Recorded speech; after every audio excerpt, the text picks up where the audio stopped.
Greetings and happy Thanksgiving, and thank you for tuning in again. Our hearts go out to the friends and families of the victims of the last Saturday's tragic shooting at the LGBTQ+ nightclub in Colorado Springs, Colorado. We salute the many brave heroes who unselfishly confronted the gunman to protect the lives of others before authorities arrived on the scene.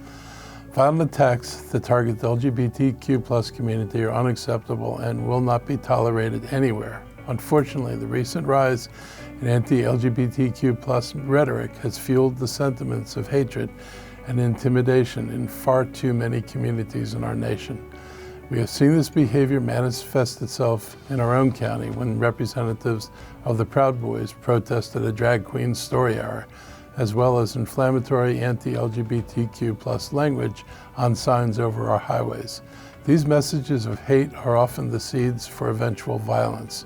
Montgomery County is home to a robust LGBTQ+ community that makes tremendous contributions to our neighborhoods and our quality of life. We're committed to protecting all of our gay, lesbian, trans, and questioning residents, establishments, and organizations from violence and persecution. This weekend's tragic act of violence in Colorado saddens us, but is also a signal that we must strengthen our efforts to ensure that everyone in Montgomery County can live in peace, safety, and free from fear. As we gather for Thanksgiving this week, I hope we continue to keep the families in Gaithersburg who were displaced last week following a fire and building collapse in your thoughts. Approximately 50 people have either lost their homes or can't return home due to the explosion, including 10 children. I can only imagine how difficult it is for the families to deal with losing everything. This is why your help is so important. I want to thank all of you who've donated to support these families through the Montgomery Housing Partnership. These donations are going directly to displaced and impacted families. So far, around $100,000 has been raised, and these residents need every dollar to help them get back on their feet. We continue to urge you to donate if you can. The website is www.mhpartners.org/Gaithersburg Fire. There's also a QR code and go directly to that site. I urge you to donate if you can. It will mean a lot to these families. I'm also very appreciative of the response of our fire and rescue services, police department, emergency management, health, and human services departments, as well as the Red Cross in the city of Gaithersburg. The police investigation determined that this disaster was a result of a suicide. Police investigators report that there is no indication that the individual who killed himself meant to harm any others. The tragedy is a reminder of how important it is to look for signs of mental health and distress. I encourage anyone who's thinking about suicide or aware of someone who needs help to call 988, the new National Suicide Prevention Hotline. The holiday season is often a difficult time for those who are isolated, alone, or depressed, and it's imperative that we reach out and attempt to get help to those who are in need. Last Friday, I was joined by Montgomery County Police Chief Marcus Jones to announce the final results of an audit of the Montgomery County Police Department that was conducted by Effective Law Enforcement for All. The audit was done to help identify and address crucial issues in public safety, accountability, transparency, public trust, and equitable law enforcement. We began working to reimagine public safety well before we saw a summer of protests and calls for action in the wake of George Floyd's death. I called for the audit because I wanted to address important issues that we've been hearing about for a long time, like training so that our officers are better able to deal with situations that they encounter, such as better ways to de-escalate situations. This report, which took an extensive look at the department from body camera footage to interviews up and down the chain of command, does not sugarcoat anything. The report makes a number of important recommendations, and I want to mention some of those related to mental health. First, our officers have to be able to identify when someone they're dealing with is in a mental health crisis. Over 1/3 of the people in our jail suffer from mental health issues, making our jail the county's #1 mental health facility. But they're there because we don't have other mental health facilities. Jails are not meant or designed to be places for the mentally ill. It really concerns me that far too many people who need help end up with a criminal record before we try to help them. This is something we have to work to change. Tying up officers with mental health and addiction calls is not the best use of resources. New cadets and existing officers will be exposed to new training methods meant to help temper violent encounters.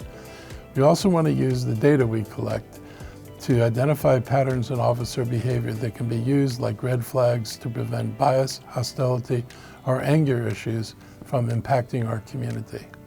I want to thank police officers that took part in this audit and worked hard to help our consultant identify the department's strengths and where it can improve. Last weekend, we welcomed 6 new inductees into the Montgomery County Human Rights Hall of Fame: Daryl Davis, Reverend Philip Davis Sr., Dr. Jeremiah Floyd, Janice Freeman, Willie Pearl Mackey King, and Chuck Short. The Human Rights Hall of Fame honors individuals who've made great personal sacrifices in contributing to human and civil rights in Montgomery County, either as trailblazers of the past or as current light bearers in the struggle. These 6 people dedicated their lives to doing just that, while also carving out paths to make our county more equitable and fairer. These newest inductees epitomize why the county's Human Rights Hall of Fame was created, and they were recognized for their visionary leadership and outstanding achievements. Daryl Davis dedicated his life to ending the existence of the KKK. His efforts led to chapters of the KKK dissolving and convinced over 200 KKK members to turn in their robes. Reverend Dr. Philip W. Davis Sr., who sadly passed away just this past July after his 100th birthday, was a World War II veteran, entrepreneur, and the senior pastor for the Interdenominational Church of God for nearly 40 years.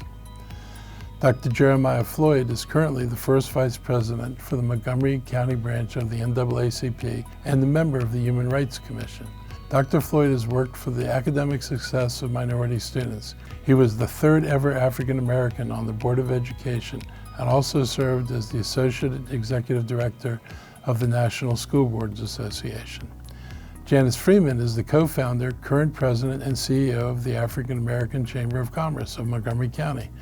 She's also in the Montgomery County Office of Human Rights as a commissioner and was also the co-founder and organizer of the annual Minority Legislative Breakfast. Willie Pearl Mackey King was a former secretary of Dr. Martin Luther King Jr.'s Southern Christian Leadership Conference, who smuggled and transcribed Dr. King's notes that led to the publication of a letter from the Birmingham jail. She's been instrumental as an activist in Montgomery County's pursuit for social justice. Charles L. Chuck Short has 50 years of experience leading and administering local government, private nonprofit, and faith-based programs, including 13 years of experience as senior advisor to 2 Montgomery County executives. I hope you will join me in congratulating these 6 new inductees to the Montgomery County Human Rights Hall of Fame. To learn more about the Office of Human Rights and all of our Human Rights Hall of Fame inductees, please visit montgomerycountymaryland.gov/human rights. The Leland Tenants Association in Tacoma Park recently signed off on an exciting project that will allow them to keep their homes rather than risk losing them due to escalating rent prices. The group had been working with the Montgomery County Department of Housing and Community Affairs on this project, which allows the small group to get a loan through the county's new Affordable Housing Opportunity Fund. The agreement allows the Tenant Association to convert their apartment complex into a limited equity co-op structure. The Affordable Housing Opportunity Fund is designed to provide critical, readily available funding to acquire properties to preserve affordability and protect renters from displacement. Usually these efforts involve affordable housing developers. In this case, the tenants bought their own building to convert it into a co-op structure. I'm very pleased because expanding home ownership is one of my key goals. I'm proud of this and many other projects that we've been working on to protect, preserve, and produce more affordable housing in our community. I believe we'll be able to expand those efforts in the new year with the help of the new County Council. By Friday of this week, we'll all be turning our attention toward the holiday gift-giving season. That's why the county's Department of Environmental Protection is launching its 6th annual Gift Outside the Box campaign. The idea is to give you some recommendations and strategies while remaining environmentally conscious. First of all, try to buy local. Supporting county and state businesses helps our local economy. On Saturday, small businesses around the nation will get a boost from the annual Small Business Saturday campaign. I'll be stopping at several shops around Montgomery County to remind you to shop small and help one of the biggest drivers of our local economy, our small business owners. Next, think of gifts that don't need to be wrapped, like experiences, including classes, music lessons, and even event tickets. Don't forget that some of the most appreciated gifts are donations to local charities in the name of a family member or friend. And please remember to reduce, reuse, and recycle. Consider gifts made from recycled or reused materials, re-gift items not used from last year, and reuse or recycle the paper. Try to use reusable gift bags and cloth instead of wrapping paper.